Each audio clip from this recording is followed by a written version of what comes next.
My name is Jackson Pascal. I just moved back to Longmont to become a professional cyclist. I grew up since the age of 4 racing motocross. Did he get you? This is number 2. This is my second ever Unbound. Last year was my first Unbound. This is also my second year racing bikes, so it all adds up. But yeah, racing the 100 again this year. Going in last year, we were just kind of like setting baselines and kind of just trying to figure out kind of where things are, which I think is an important part of the progression of an athlete. Like, you really need to kind of take a step back and say, like, all right, what are all the key areas of the sport that you need to get better at? And you know, for me, Unbound represents like classic race. Like, if he goes to a world tour, it's a Paris-Roubaix, it's a Flanders, it's something like that. Kind of building a schedule to set up the long game. And yeah, I'm probably not the biggest expert on it. Like, I rely really heavily on Tom to set up my long game. That's what this represents. So like putting these events in and just saying, okay, let's set a baseline, let's see where we're at. And yeah, Jackson was 8th last year in the elite race, straight out of, like, you know, the womb, essentially. And you know, like, moving forward, like, I think just the ability has come up, the zones have come up, like the experience has come up, like the ability to perform has come up.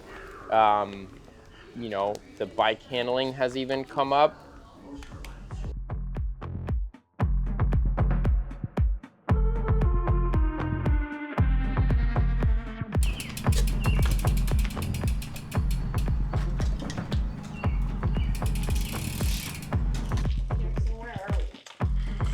We are in Linden, Kansas. Yeah, so good.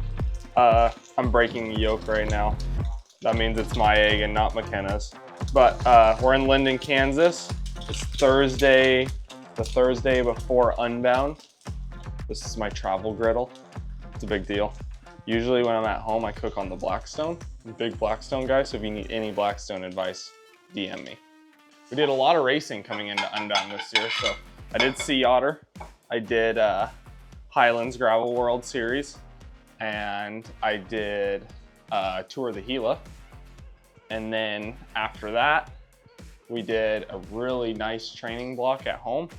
Kind of recovered. We took a week and recovered from Gila. I can't spill all the cinch secrets, but Tom's always coming up with new stuff. And so we had a lot of new stuff kind of coming out of Gila. That's the cool thing when Tom races, is he gets all these new ideas coming out of the races. And that definitely happened at Gila.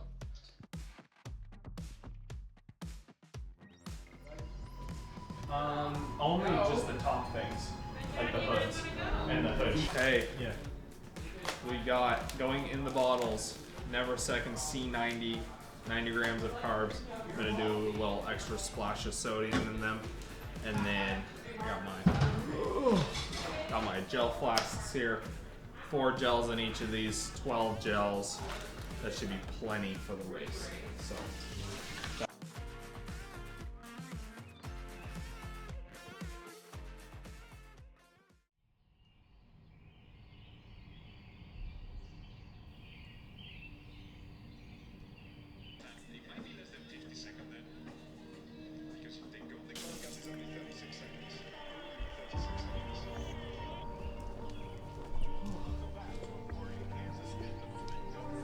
I really struggled with so much pressure on myself racing motocross, and I think a lot of that is because of like how big of a deal motocross was to me. Like, it was my childhood dream to race pro motocross. Like, professional motocross riders were like gods to me almost. Let's do this. Okay, what's the game? How are guys gonna put me in difficulty? How am I gonna respond? What if I'm not in difficulty and I'm in position? What is that gonna look like? Yeah. If you go through both of those scenarios and you take the time, like, there's a high probability you're gonna get a result. And if you don't even get a result, say worst case scenario, you did all that, you took the time, you did those things, you didn't get a result, there's a high probability that you will have become better at it, so the next race you will get a result.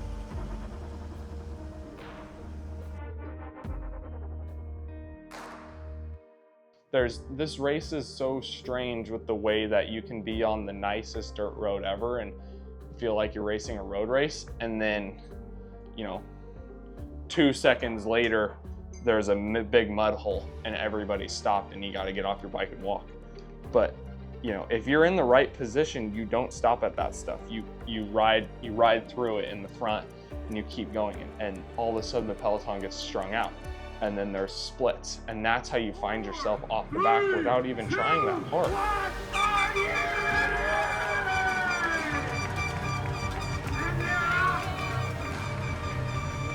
It's the 20th edition of the Lifetime Unbound Battle presented by MOTO. 2,300 bike riders. All 50 states, 53 countries, 6 continents.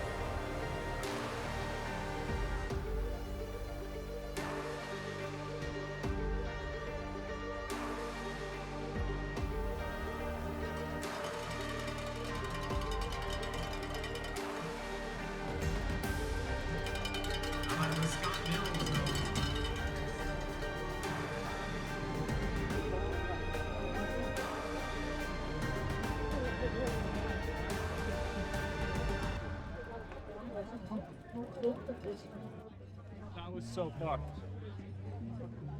Not a fan of the peanut butter mud. A lot in that. There was that. MMR road before the feed. I walked a mile. It jumped. Like dumped rain on us. Like insane storm. Really? Going into it. Whoa. So I led. Like I pulled through the rain because it was shit show crosswind. I was like, fuck it, I feel good. I can make a split. So I came into it third wheel and just boom, crash, get up. Bike weighs 100 pounds. No. Dude, like I'm like, oh fuck, this is it. Like, what do I do? Yeah. So I pull the mud scraper. I'm trying to get it out. People are just starting to run, and I'm like, I guess I'll run and see what happens. Like the last 5 miles, my legs came back a little bit, and I just went to 280, and he just went. He just didn't even care.